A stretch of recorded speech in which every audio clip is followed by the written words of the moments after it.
1984년 홍콩에서 발생한 화단송 두 시신 사건은 그 섬뜩한 성격 그리고 수많은 미해결 의혹들로 인해 대중을 충격에 빠뜨렸다. 꽃을 심는 화단에서 새어나온 피비린내와 시체의 냄새는 시멘트 아래 감춰진 끔찍한 범죄를 우연히 드러냈다.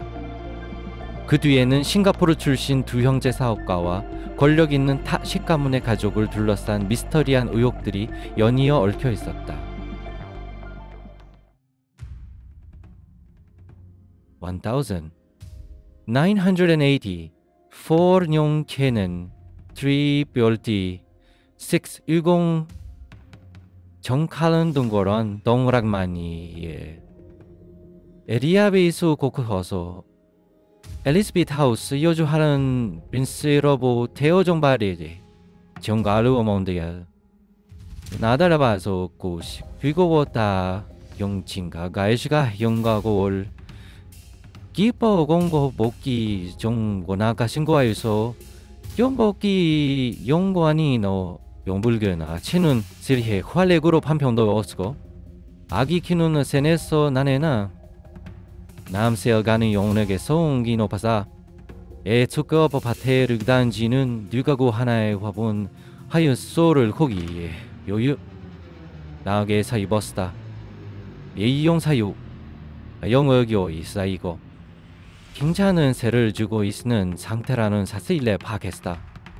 하지만 문은 뜰을 돌려도 아마리온 응답이 예부스와서 집 유진이 동기를 이도든 경칼에 예비 요소에로 문을 열었다. 친자남이 예부스와서 헐허니 발기 온도와 수아스기 바붐 바이트베 하네가 바방고 부비키 승가르네스를 바기디얼피 매 들으미시츠 히트르어멜은 막이 서서 가츠도리오 앞비로 지치 시멘토 관정히 대표 뼈 병하게 온게 마감도 조스타 시멘토 카요 완전게 특효 처예 허고 스고니 신성게 발기 위하 화분을 파나기로 조화 죽했다.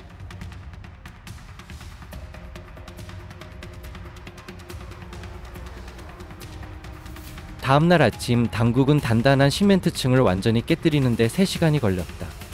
지독한 악취가 강하게 퍼져나왔다. 그들이 처음으로 본 것은 침대 시트와 침대 장식용 천이었다. 그것을 열자 머리부터 발끝까지 흰 천으로 감싸여 미라처럼 보이는 두 구의 시신이 서로 반대 방향으로 포개져 있었다. 두 사람 모두 손이 철사사슬과 황동 자물쇠로 등 뒤로 묶여 있었고 다리는 수건으로 감싸여 있었다. 더욱 기이한 것은 시신 아래에 초록색 부적 2장이 깔려 있었다는 점이다. 그 외에도 화분 배수로 안에서는 피가 묻은 망치, 오락잡지, 문서 뭉치, 그리고 많은 명함들이 발견되었다. 두 시신은 심하게 부패되어 있어 신원 확인에 어려움이 있었다. 초기 법의학 감정 결과에 따르면 두 희생자는 모두 성인 남성으로 아시아계였으며 목 졸린 흔적이 뚜렷했고 신체에 다수의 외상이 있었다. 시신에는 피가 많이 묻어 있었고 사망 전 심하게 구타당한 것으로 추정했다. 또한 피해자의 위에서는 수면제 잔류물이 발견되었고 경찰은 이들이 수면제를 복용한 뒤 목이 졸려 살해당했을 가능성이 높다고 판단했다.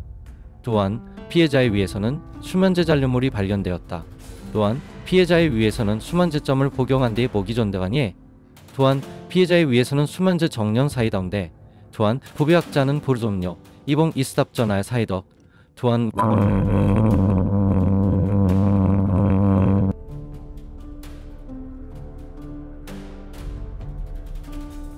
엽씨는 3월 초에 인도네시아계 화교인 약 40세의 압둘 카름이라는 사람이 연락해와서 자신과 인도네시아인 2명이 곧 홍콩에 관광을 올 예정이며 3개월 동안 집을 빌리고 싶다고 말했다고 전했다.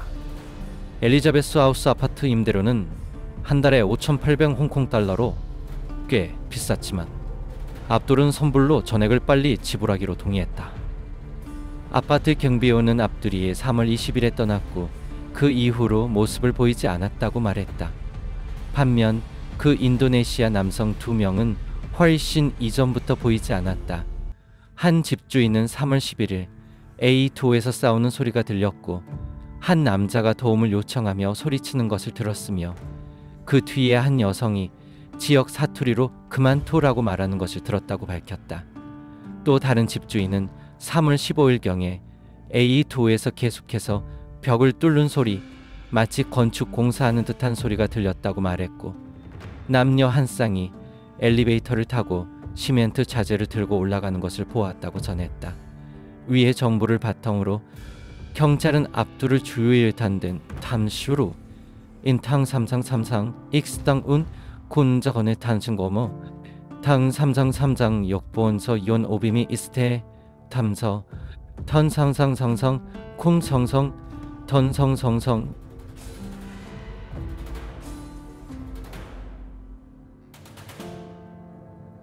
4월 3일 경찰은 화분 안에서 발견된 명함 하나를 조사했는데 그 명함에는 싱가포르에 본사를 둔 복록 회사 PH럽 대표인 차순성 타큐엔탄 다투엔텐이라는 이름이 적혀 있었다.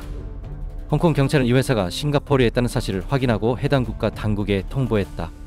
지문과 치아 샘플을 바탕으로 4월 4일 당국은 두 시신이 각각 27세 차순성 티도 타투엔텐과 그의 형인 30세 차순 바티도 타투엔페이로 확인되었다.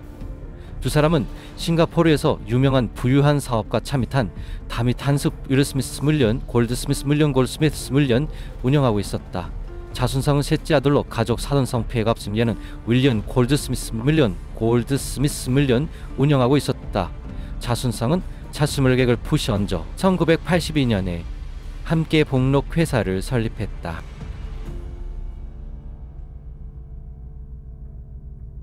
두 사람은 2월 28일 홍콩에 도착하여 침사추의 로열 가든 호텔에서 묵었다. 엘리자베스 하우스의 감시 영상에 따르면 타시 형제는 누구의 강요 없이 스스로 건물에 들어갔다. 용의자 압둘에 대한 조사 과정에서 경찰은 그의 이름과 여권이 모두 위조된 것임을 발견했다. 따라서 용의자가 홍콩을 떠났는지조차 알 수 없는 상황이다. 압둘과 함께 살던 두 명의 인도네시아인도 긴밀한 관계였으나 현재 행방이 묘안하다. 사건은 난항에 빠졌다.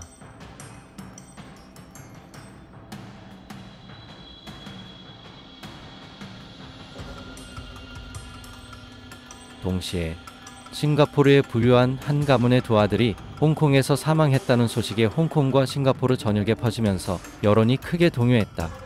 이중 살인 사건에 관한 가설 중 하나는 두 형제가 금거래에서 사기를 쳐 인도네시아 사업주에게 큰 손해를 입혔고 그 인도네시아인이 그들을 제거하기 위해 킬러를 고용했다는 것이다. 완전히 다른 가설은 인도네시아 고객이 빚을 갚지 않아 두 쪽이 홍콩에서 만나 협상했지만 결론이 나지 않았고 이후 인도네시아 고객이 살인을 계획했다는 것이다. 싱가포르 경찰은 두 피해자가 납치되어 살해당했을 가능성을 제기했다.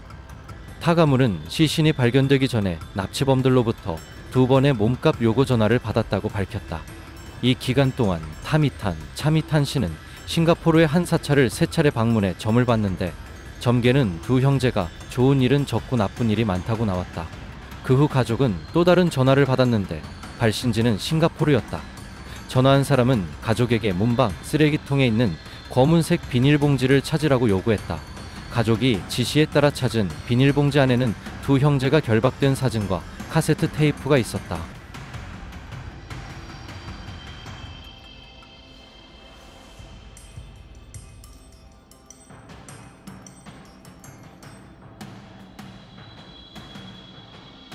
사건 수사 과정에서 홍콩 경찰은 3월 3일 이후 엘리자베스 하우스 건물에서 싱가포르로 10회 이상의 전화가 걸려온 것을 발견했다. 타 가문이 싱가포르에서 받은 전화 내용을 바탕으로 경찰은 싱가포르의 사건과 관련된 인물이 있으며 그 사람이 타 가문과 매우 친밀한 사이일 것으로 추정했다. 가장 중요한 점은 처음부터 끝까지 홍콩과 싱가포르 경찰 모두 납치 신고 전화를 전혀 받지 못했다는 것이다. 타 가문은 두 형제가 납치되었다는 사실을 인정하지도 부인하지도 않았다. 그들의 살인 사건에 대한 태도도 매우 무관심했다. 게다가 타 가문 내에는 불화가 있다는 소문이 돌았는데 타 씨의 5 아들과 3딸이 재산 분배가 불공평하다고 불만을 품고 있었다. 사건의 배경, 동기, 전개 과정은 물론 용의자의 신원과 피해자의 행적까지 모두 미궁 속에 가려져 있다.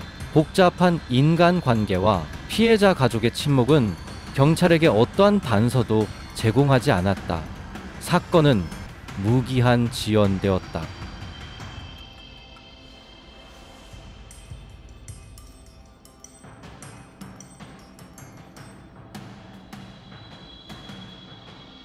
두 시신이 화분 받침대 안에서 발견된 사건이 점차 잊혀질 무렵 타 가문에서 또 다른 사건이 발생했다.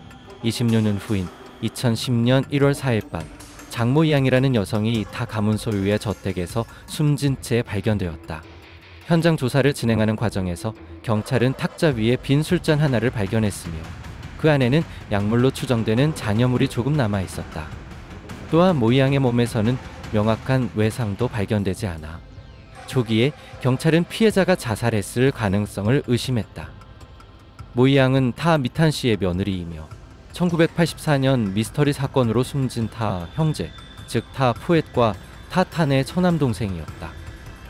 외부인들에게 모이양은 명문가의 며느리로서 부러움을 살 만한 삶을 살았으며 도박을 좋아했지만 빚 걱정은 없었다. 경찰은 그녀가 왜 자살했는지 원인을 밝혀내지 못했다. 생전 모이양은 4라는 숫자를 매우 좋아했는데 이 숫자가 많은 사람들에게 불운을 의미함에도 불구하고 그녀의 집 번호, 차량 번호판, 방번호 모두 4를 포함하고 있었다. 이는 1984년 사건에서 시신 입에 물려있던 4개 열쇠를 연상시키기도 했다.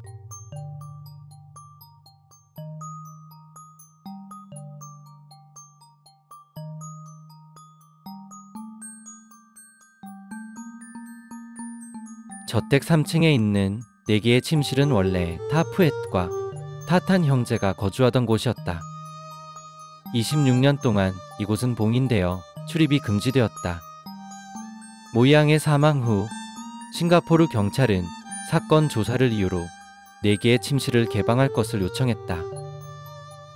그 안에는 4개의 작은 인형이 이불 아래 침대 위에 놓여 있었으며 각각 타 푸엣과 타탄의 출생 시간과 생년월일이 새겨져 있었다.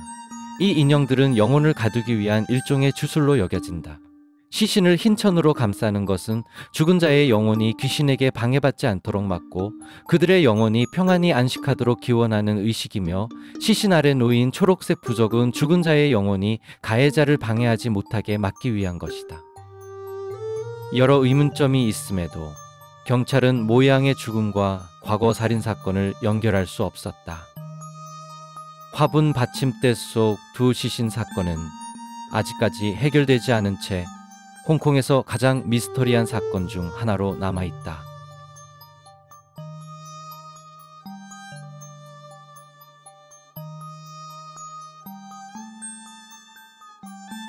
여러 해에 걸친 수사에도 불구하고 이 사건은 여전히 미궁에 빠져 많은 질문들이 답을 찾지 못하고 있다.